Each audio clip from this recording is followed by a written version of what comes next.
what's critical when a department searches for a behavioral health program? What do they need to look for? So top of my list, of course, is somebody's got to be available 24/7, 365. Your friend that had to wait 3 weeks, that's short. Right now, people are waiting from 4 to 6 weeks to get in and talk to somebody. So you 24/7, 365, you talk, we answer. And then finding a service that's available with clinicians that are trained to specifically work with those people that see incidences that are not normal to the rest of us, that aren't in those jobs. And of course, we're open 24/7, 365, so you can call anytime. A company that's reliable, that's been around a long time, that's been in these individual pods during their tenure, and somebody that you know and trust and respect. But here, the number one issue is you call, we answer. San Diego 911 emergency. You need to come right away. There's a man with a gun and it's loaded. Receiving emergency signal from 4 Charge 1141. We've got a white team out down. We need paramedics close. all available units. Roll code that way.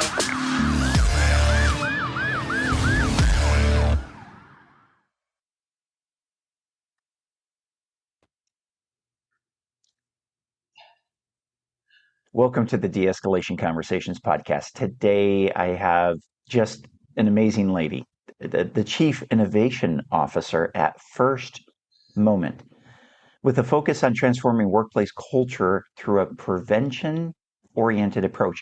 First Moment bridges the gap between physical health and behavioral health and work comp incidents.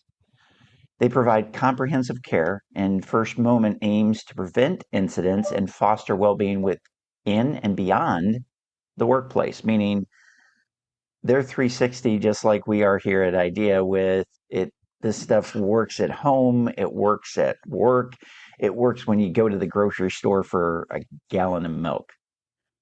And First Moment works to prioritize prevention and create an environment where employees and their families thrive. Not just the employees, but the employees and their families, because what you have at home, you bring to work. We all know that. So stick with us today as we jump into their insights and expertise in reshaping workplace culture. And please join me in welcoming First Moment's Chief Innovation Officer, Dr. Ann. Dr. Ann, welcome to the show. Thanks so much, Gary. It's great to have that title. I can come up with all these cool ideas and other people help me put them together. It's perfect. And as many hours as we have spent talking with, for our listeners, Dr. Ann and I were just one of those serendipitous moments, which I think are absolutely the best things in life. We were both at EMS World, and I happened to have a random conversation with somebody I was there with, and they said something about the Wellness Hub. I'm like, I've been meaning to get over there, and I've only been here 3 days, so I ought to hidey-ho my butt over there, and I did, and there you were, you and your amazing husband. You guys are both great. I liked you from the moment I met you, and you and I have spent a lot of time talking. The thing about what you do, and what I'd like you to do first is just kind of give a brief overview of what First Moment does and the impact that you can have with people. Thank you so much. Yes, First Moment, we own the first moment. The first moment of any incident, any accident, any thought is critical. And so we get in there at the first moment to help you take care of that incident that's going on, and also because whatever happens at that first moment, that's going to keep that incident on track and decrease the downline costs that come if something continues to happen and you didn't take care of it. So it's First Moment. What are we First Moment for? We're First Moment to help public safety, first responders, vets, academia, students, teachers, staff, that anybody that has work comp or any behavioral health issues going on in their workplace, whether it's a department or a school or a corporation, we're there to help you and help keep your people focused, safe, and on the job. Okay, so when you talk about, I'm just a dumb street cop. I don't know anything, and so when you talk about incidents and work comp, what does that mean to me as a police officer or a firefighter, and how is First Moment going to step in and help me? I understand you can help, like agencies, and an HR person, a risk manager would be interested, but tell me how you're going to help me as a cop, a firefighter, or a school teacher. So the number one way we can help you is on the behavioral health side. Cops see an average of 188 traumatic incidences a year. That's about one every other month. And most people in service, they don't have a way out. Yes, you probably have a peer support group, and you probably have a clinician you can go to, and you probably have an EAP program. But all of those, this, Carrie, they don't get used. The fear of somebody finding out that you talked to a clinician, that you went someplace for help, it just doesn't sit well with people, and people are so afraid it's going to come back and kick them in the butt when they're just trying to take care of themselves. So with our behavioral health programs, when you see an incident or a traumatic incident, whether it's physical, spiritual, or moral, you can call us 24/7, 365. We will answer the phone and talk to you with clinicians that are specifically trained in dealing with trauma and dealing with people in service. We want to help you get that off your brain so you can begin to heal and stay on the job.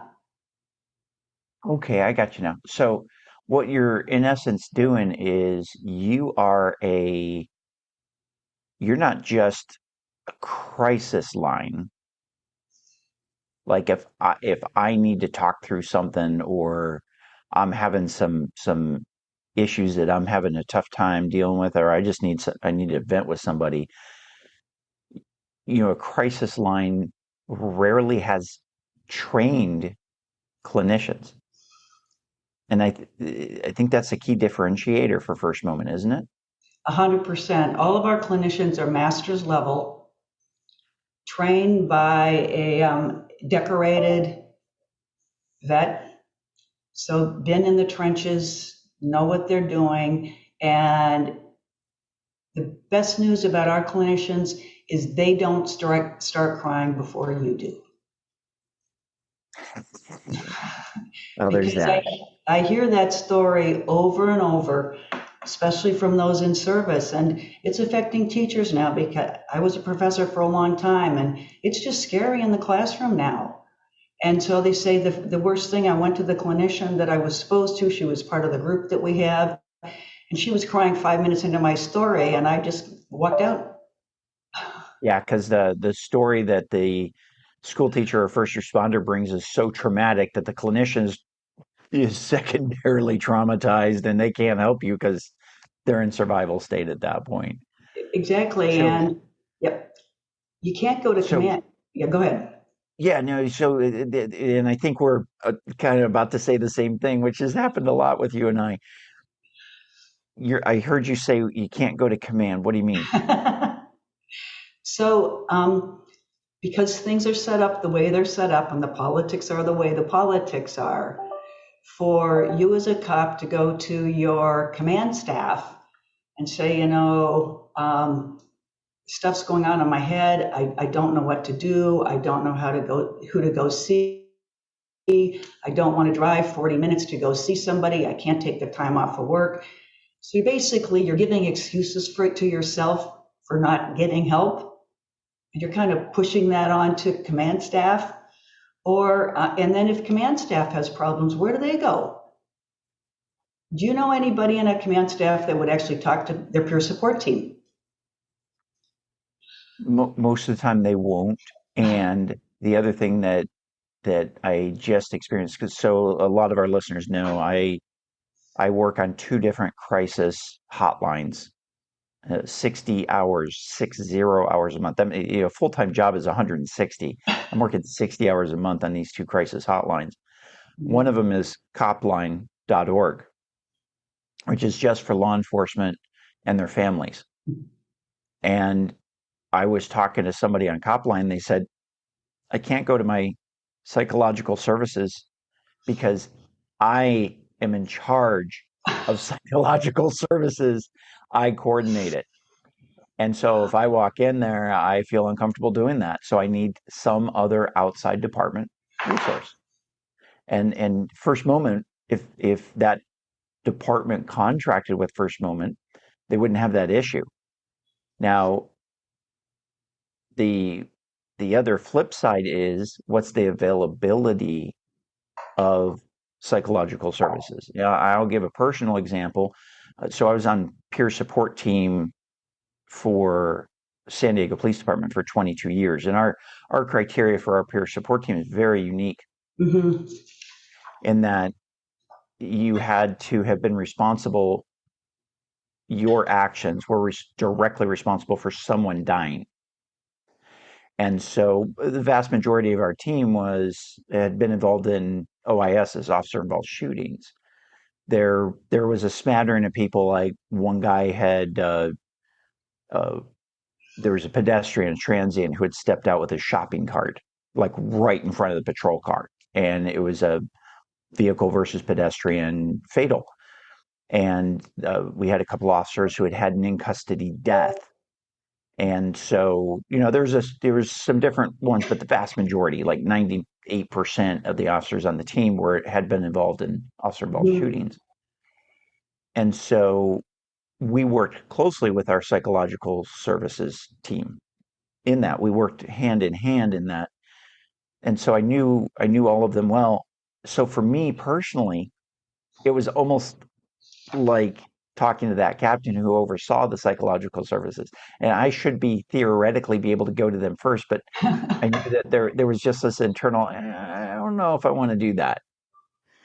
And then I just heard recently there was an officer who was just, things had piled up.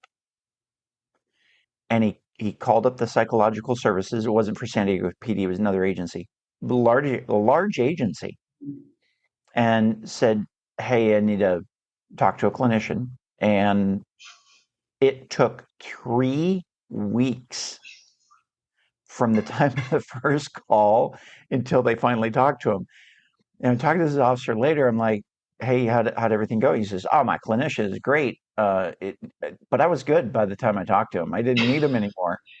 I'm like, well, thank God you didn't need him anymore. But holy crap, what if it hadn't gotten better? What if it just continued to get worse and you gotta wait 3 weeks? But with First Moment, you've got a wide enough network of these trained clinicians that, I mean, you guys could almost call yourself First Call, because like you pick up the phone and call and you're going to be talking to somebody pretty quick, right?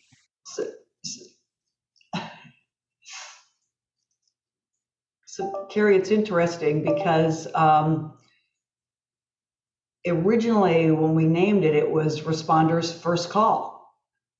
Oh my gosh, that's funny. And so then as we grew and changed, we had multiple first calls. So we went to First Moment because it gives better accessibility to all of our services. But I mean, that's exactly what happened. I mean, and this data is pre-COVID data because it's really hard to find mental health, behavioral health information, especially on people in public safety. But first responders, 71% of them have never used their EAP program.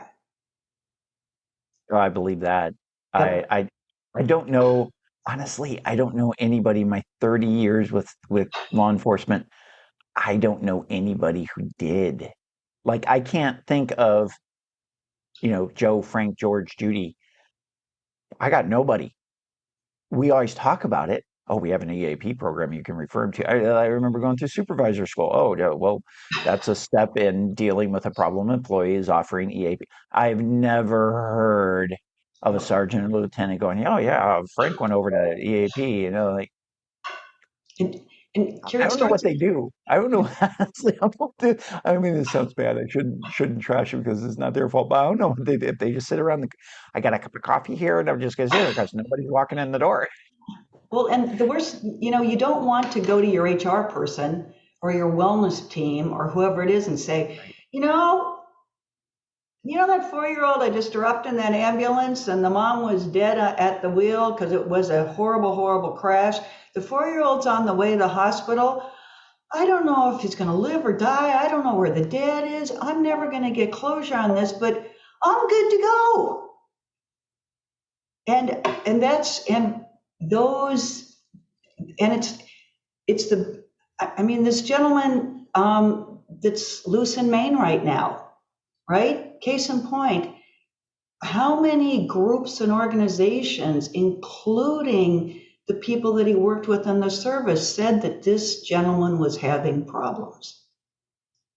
You call, we answer. Our service is that simple. It's the first moment. We call, you answer. We get you on the phone immediately with a clinician specialized in working with trauma, and we'll talk to you. And you can call back and talk to that same person. And if you want to do ongoing scheduled therapy with that individual, we can schedule that. And because we are a per employee per month cost, it doesn't go on your health insurance. It's Yeah, and that's important for a couple of reasons.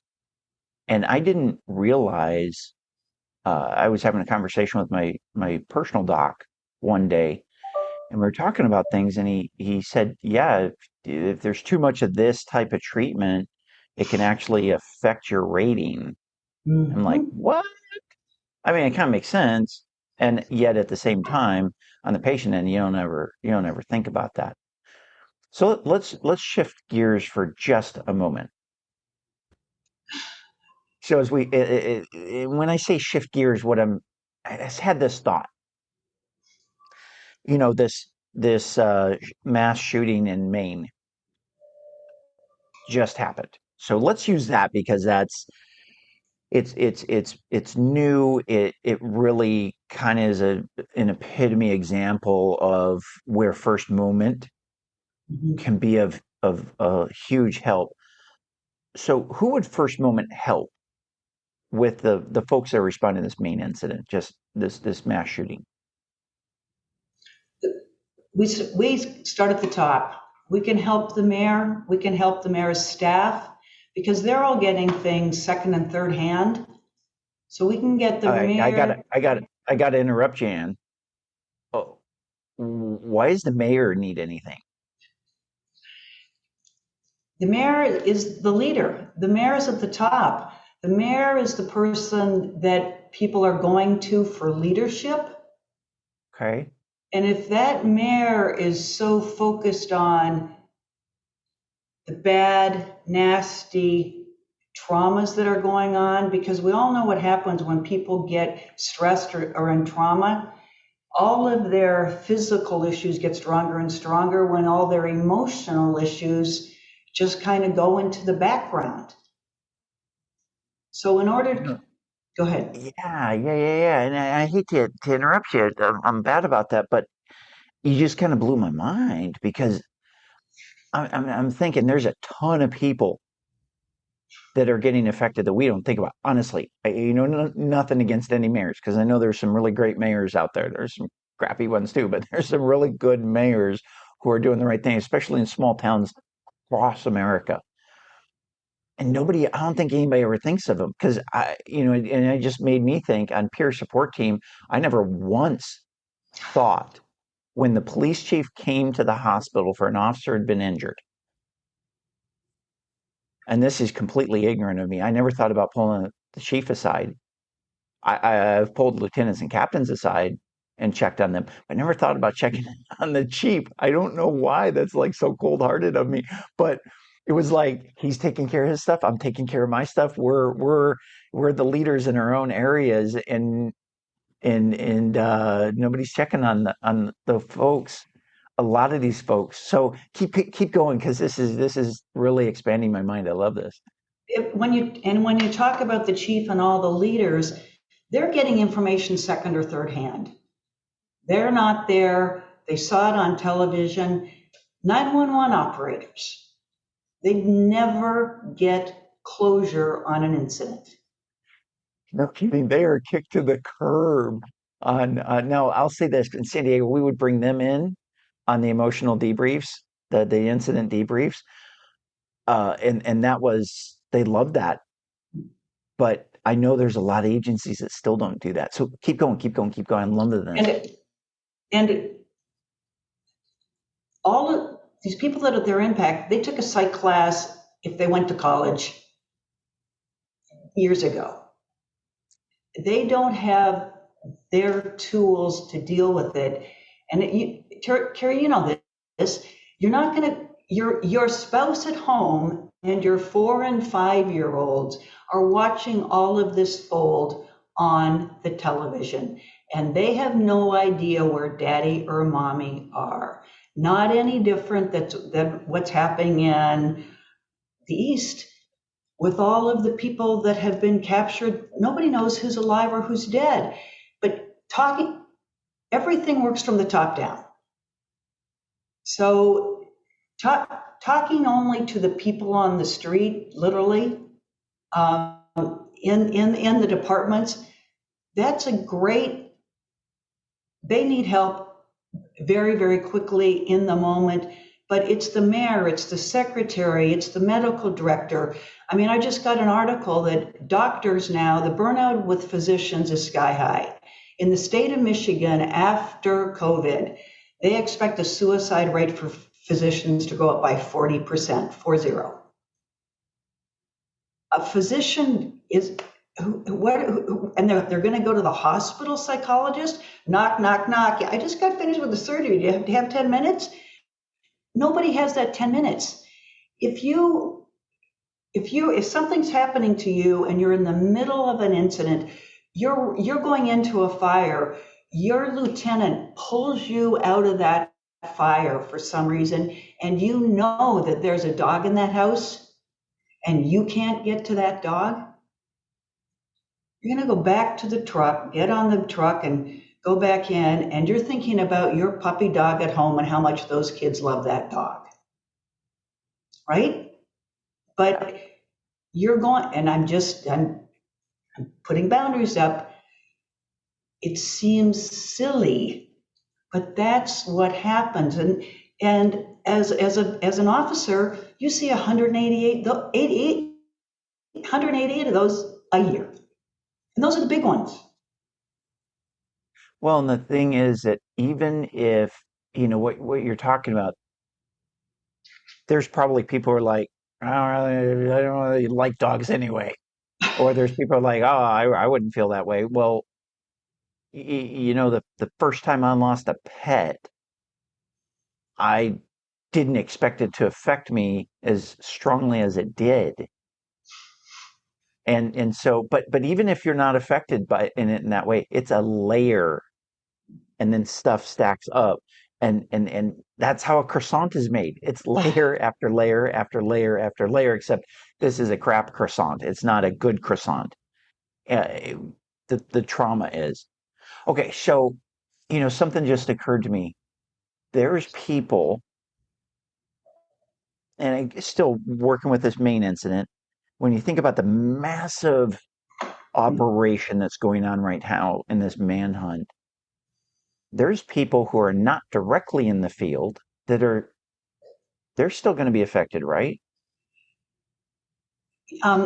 Everybody's people in all the surrounding towns, people that have lived something like this. With the other one we had where the gentleman hid forever and ever in Pennsylvania, that's just re-triggering all those memories again. I taught and coached at Columbine High School probably in the mid-'70s. Every time there's a school shooting, guess what comes into my head? Yeah. Columbine. I'm giving away my age too, but Columbine. And unfortunately, 70% of our thoughts that come in a day are negative, and we remember those. So when A pops up now, what's happening right now, all that escalates subconsciously is in your head. And you're going to go back to the station and go to sleep? Probably not. Yeah. Yeah, that makes sense. And when you call your spouse, what are you going to tell them? Yeah, I'm okay. Everybody's okay. Mm-mm. Yeah. So sorry. Yeah, no, it's okay. It's just I'm curious, let's shift gears again a little bit because we've got a lot of people being traumatized, got a lot of people being affected, even if you don't go to the traumatized word. I'll be honest.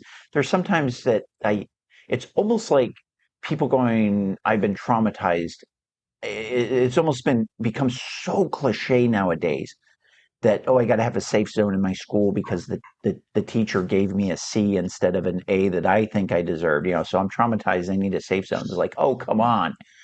The term snowflakes was popular for a while for people that would just melt under any kind of, it didn't have to be direct sunlight. It was just warmth around them. And they're like, ah. So I want to acknowledge that sometimes that traumatized word is overused, but let's just talk about how you're affected. And again, that layers of that crap croissant. But there's people like a secretary, it just popped into my head, a secretary at a medical examiner's office who has to process all these death certificates on top of their normal workload. So it's just, again, it's these added layers that add up that by themselves, not a big deal, but things add up over time. And so with that kind of as a foundation for this, my next question, what's the financial and cultural impact of a department that's not looking out for their people, an agency or a school district that's not looking out for their people? And so there's some emotional behavioral health that's not being addressed. What's the financial and cultural impact of that? So the financial impact is crazy for first responders in general. Let me just check this. So the cost of non-fatal injuries, probably because 80% of injuries now across the workplaces are initiated because of a behavioral health issue. 80%. Wow. Okay. In fire, a town and community spends anywhere between 1.6 and 5.9 billion dollars. That's what we spend as a country. Each department, the cost ranges anywhere from $50,000 to $200,000, and per firefighter, the cost of non-fatal injuries runs between $1,500 to $6,000 per firefighter a year. A year. A year. Per firefighter. Mm-hmm. So just do the math in your head, use a company of 100. Holy crap, that's a boatload of money. And first moment, now, one of the things that surprised me when we talked, I thought you guys, everybody hears about insurance premiums. I look into insurance now that I'm retired. I'm like, I get scared. You guys are not outrageously expensive. No, we're very, very, very affordable. I mean, I'll give you a ballpark, but we're not close to the $50,000 a year per firefighter. In fact, for a department of, we work with people basically right around that $9 to $12 per employee per month. $9 to $12 per employee per month, and I can pick up the phone if I'm one of those employees And do I get like half an hour with the clinician? What do I get for that $9 to $12 a month? Whenever you're finished talking, they're finished listening.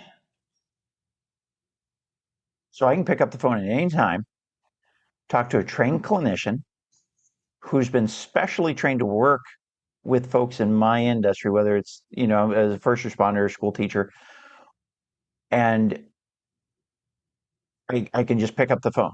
And it costs me nothing out of pocket because the agency is paying this $9 to $12. Is that right? Exactly. And yes. And so then we can also add on those ongoing consultations. That's a little bit of an additional cost, but not much. And then, but it's simple. I mean, we can do it for teachers, we can do it for students, we can do it for faculties. And I mean, when I talk to a potential client, I usually ask for the mayor to be on the phone, because if I don't have the support of that mayor in this program, it's not going to work. And that makes sense. So, but let's say a department. Let's say I want to steer my department toward this, or I work in an area where I'm going to be making a decision about having a conversation with you about it. What's critical when a department searches for a behavioral health program? What do they need to look for? So top of my list, of course, is somebody's got to be available 24/7, 365. Your friend that had to wait 3 weeks, that's short. Right now, people are waiting from 4 to 6 weeks to get in and talk to somebody. So you 24/7, 365, you talk, we answer. And then finding a service that's available with clinicians that are trained to specifically work with those people that see incidences that are not normal to the rest of us, that aren't in those jobs. And of course, we're open 24/7, 365, so you can call anytime. A company that's reliable, that's been around a long time, that's been in these individual pods during their tenure, and somebody that you know and trust and respect. But here, the number one issue is you call, we answer. So many times when you get in a program, you'll get a call center, and then you'll get a call back from an 888 number that you don't have any idea who it is, and you can't call it back because it won't go through. Right. And when you finally get the wherewithal to ask for help, you don't need it in 2 hours, you need it now. Yeah, that's powerful. It's basically unlimited. I mean, we don't, and then what we also do is we let you know as a school, as a department, as a corporation, what people have called in about. We can't tell you who they are because that's a HIPAA thing, but we can tell you. So if we're getting stress, anxiety, even financial, divorces never happens in the services, right? Cops never get divorced. Firefighters never get divorced either. Yeah. We're going to let you know so that you can start a prevention campaign. And my whole background and doctorate's in the why wellness programs work. Don't get a program for pregnancy if you don't have any women that you're working with that are going to get pregnant. I mean, we can help you create a program specific to what we're hearing from your people. That's pretty cool. Go ahead. So this is new information, and it's basically an EMS study in 2022. The top EMS concerns are psychological safety, the ability to speak freely without reprisal. Everything we do is confidential. It will never, ever be told to anybody. And then the other big concern is violence. Violence from the patient. I mean, Emergency room nurses probably are one of the most attacked individuals in the hospital. And then mental health, 80% of the responders had concerns about their mental health. So we're not sweeping it under the carpet anymore. And we don't want the whole world to know that you're having problems. You don't want your spouse to know you're having problems. We won't tell them. And we'll get on the phone with you and your family and your spouse, because if we can begin to educate those younger children, and we can talk to children one-on-one as long as we have the signature of the parent or the guardian. But the sooner we can get those kids to understand that the feelings that they have are more normal than the Pollyanna, it's fine. Everything's just fine. The sooner we can become a society that's just a little bit more balanced and begin to totally change the culture to a more caring environment. And that's pretty cool. And I love the confidentiality part. You know that you're not going to get dimed off for what you're talking about, and you can actually open up and be honest about what you're going through to get the help that you need. That's pretty darn cool. You know, we can actually coach you on how to tell your spouse or talk to your spouse. Oh, that's powerful. That's really powerful. Dr. Ann, you have so many great things, and we're reaching the end of our time for today. Will you be back on the show for us? Would you honor us with that gift of your time again? Sure, I'd love to. It's just so fabulous to work with other people that are spreading the word. And I mean, it's a cliche now, but it's okay not to be okay, but it's not okay to stay there. Love that. Love that. Well, for our listeners, please check out First Moment. The contact information for Dr. Ann is in the show notes. So if you're driving, don't worry about it. It's there for you. And Dr. Ann, why don't you give us your website for the people that are listening and not watching the video part of this? It's firstmoment.com, 1stmoment.com. The numeral one. Number one, st.com. So okay. We're first in. We want to help. I love it. I love it, love it, love it. All right. Folks, also check out theidea.world for information on de-escalation, conflict resolution, and relationships and leadership. We have tons of resources available for you. And if your agency is interested in having a further conversation, please reach out to Dr. Ann. If you're interested at firstmoment.com, 1st.com, 1stmoment.com, and theidea.world for de-escalation, conflict resolution, leadership, and relationships. Until next time, please stay safe. Thank you. I hope you found a lot of great value in this episode of the De-Escalation Conversations podcast. Please be sure to go to our website, theidea.world, THEIDEA.world. On that website, just click on the link that resonates with you most. If you're a K-12 educator, if you're a firefighter, medical services, law enforcement, flight attendants, whatever industry you're in, we have specialized training for you. So check that training out, because literally it can save your life, it can save your relationship, it can save your career. So check out theidea.world. And I'll look forward to seeing you soon. Take care.